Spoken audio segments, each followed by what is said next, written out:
među zverima. Mogla sam da budem panda.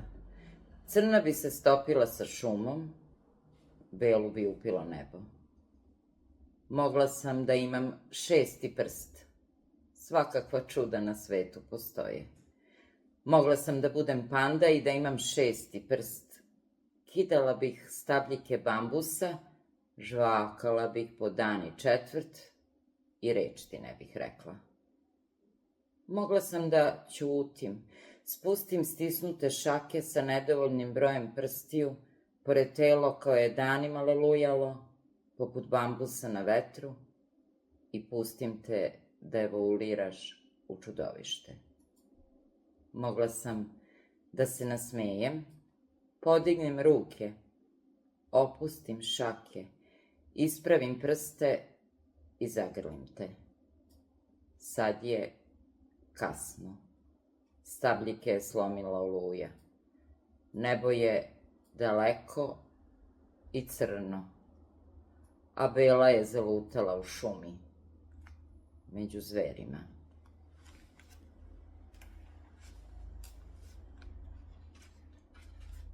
Jasna putanja.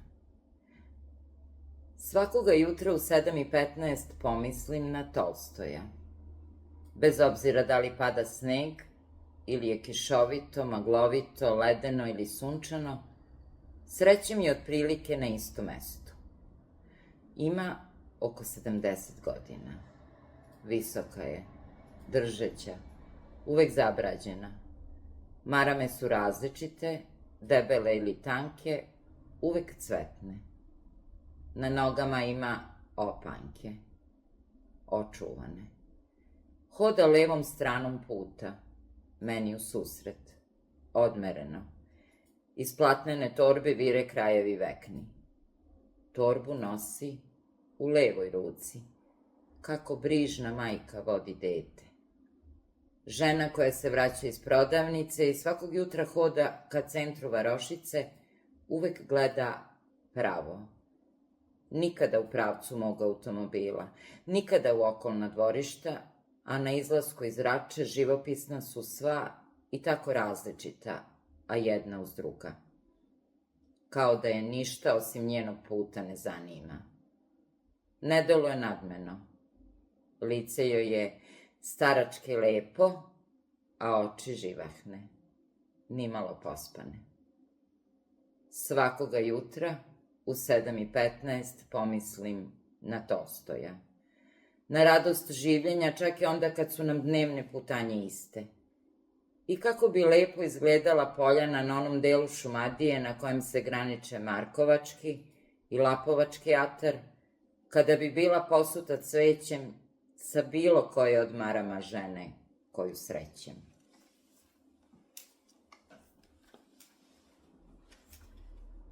Veliki svet. Rodile su, neočekivano. Stablo drhte pod težinom neiskusno. Imam pola veka na plećima, otac još polovinu preko u nogama. Mlado je jutro, a sunce već žeže. Ne puštamo ptice da nas nadglasaju. Plašeći se kako će ustati, ako se bude savio, nudim mu da prenosi kante. Pčele se skupljaju po ljubičastom nektaru. Tata pamti bezbroj anegdota. Dok mi kosa iz punđe pada po osmehu, njegov glas me vraća decenijama unazad u ovu istu baštu, prostranu i očuvanu, gustu kao goblen punog boda. Maline, višnje, trešnje, smokve, mušmule i kruške na puškomet iza kuće. Majka u cvetnoj haljini, hitra, spretna i stroga. I nemir, jer tada nisam znala. Ništa nisam znala o voćarstvu, niti da se bezbrižnost ne kalemi, da se suze ne sakupljaju kao šljive, već propadnu kroz travu u zemlju, pa iz nje bujaju, isparavaju u vrelim danima, postaju oblak sa likom klovna i rugaju se mojoj nadobudnosti. Rodila me je očekivano lako.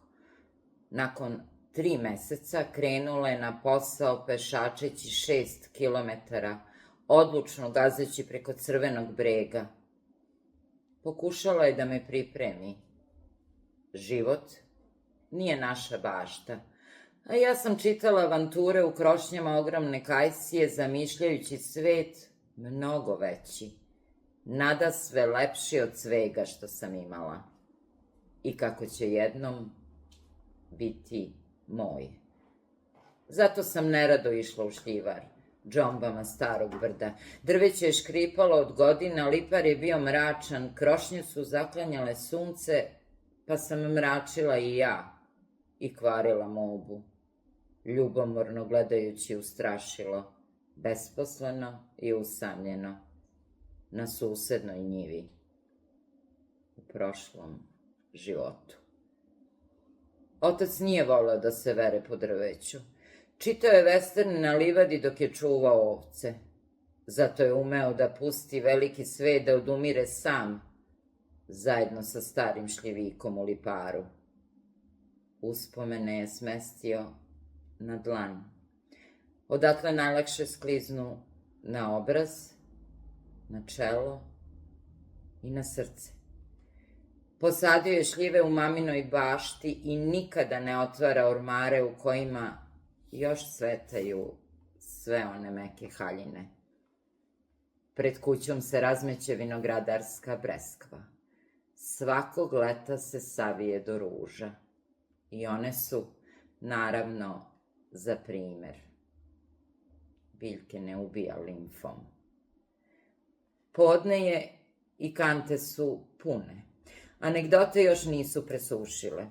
Tata i ja pijemo kafu, lepljivim prstima iznova kačim smeh za punđu i konačno znam, pretvarajući se da ne čujem njegovo zadirkivanje o tome kako me sa pojedinih grana dozivaju zaboravljeni plodovi, da je moj veliki svet ovaj mir na puškomet od rodne kuće, od one breskve u čijem korenu budna je majčina vera da ću svaku berbu završiti.